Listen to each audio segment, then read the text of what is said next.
Welcome to Memento Argentum, where remembering the silver screen is a requirement, not a request.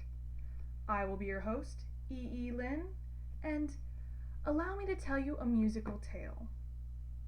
It's the end of an era. Silent films have begun to give way to talkies, and two silent film stars must try to adjust to life with this new invention. While all of that chaos is going on, the male star must also get used to falling in love with an unknown actress, even though he's supposedly in a very devoted relationship to his co-star. The co-star hates his new paramour and is trying to do everything in her power to stifle the young woman's career before it can even begin.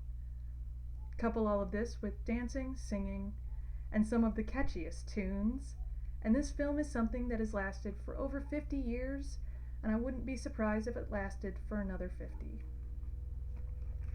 Singin' in the Rain was released in 1952 and stars Gene Kelly, Donald O'Connor, Debbie Reynolds, Gene Hagen, Millard Mitchell, and a cameo by Sid Cherise. This was a request by a friend of mine who was pressured into giving me a suggestion.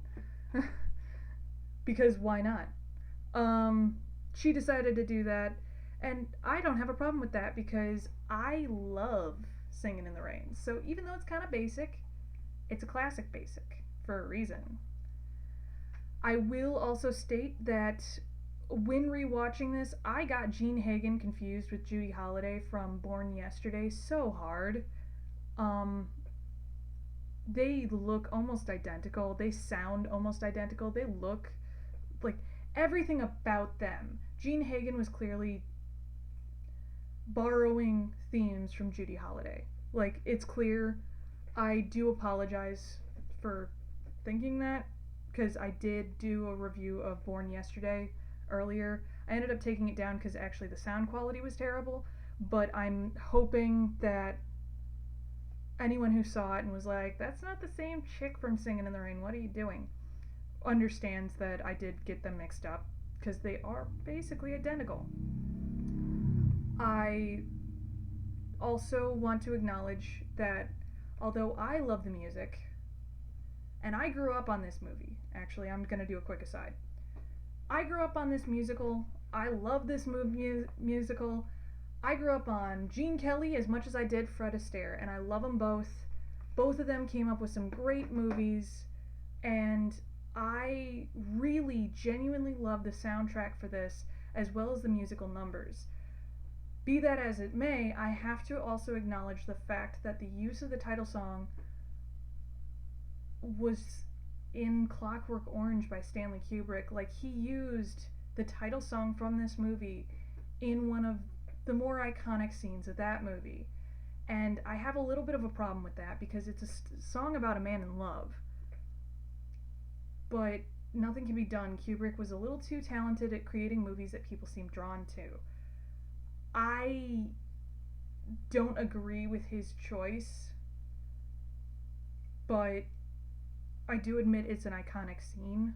I'm just sad that people overlook the original film that made it iconic in the first place. It's a song that is good for its own sake, not just because of Kubrick putting it in a very twisted scene. Back to the musical at hand. Gene Kelly has great chemistry with Debbie Reynolds and Gene Hagen. Like, you can tell they kind of hate each other, but they're also in a relationship together.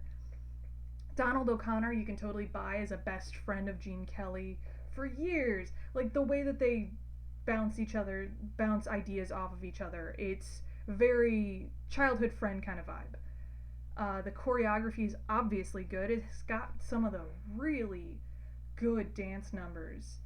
There are some good dance numbers from, for example, Fred Astaire. He's done some great dance numbers. But Singin' in the Rain has overall the most solid, in my opinion, for musical numbers as a movie. For singular dance numbers, though, there's going to be arguments.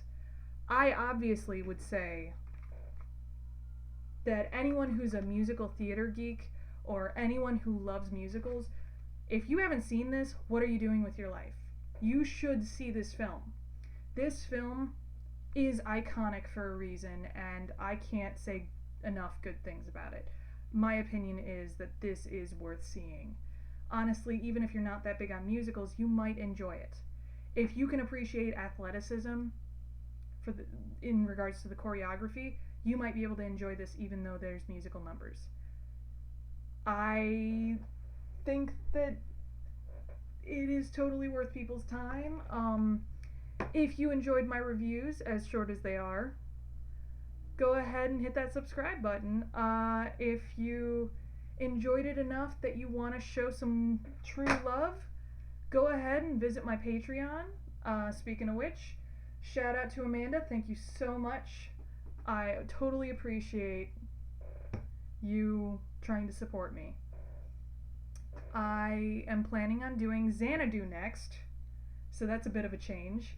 So join me next time for Xanadu. Until then, adieu and stay safe.